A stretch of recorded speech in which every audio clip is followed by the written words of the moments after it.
Being an effective real estate agent requires a keen eye, especially when walking into every property for a buyer or a seller for that matter.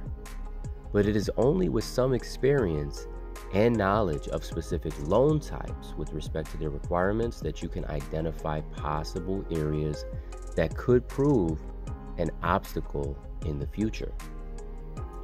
So, a way to overcome all this is to produce the best chances for your buyer's offer from the get-go and to increase offer potential for your seller.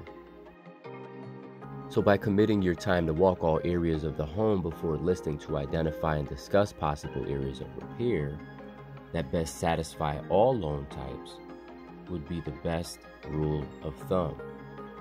Now, some sellers aren't interested in making any repairs, and that's fine. But once you disclose this to a buyer's agent, this helps immensely. So this discipline will also cut down on showings that will not satisfy certain loan types to focus on for buyer's agents, and therefore allowing for you to also focus only on those offers that make sense.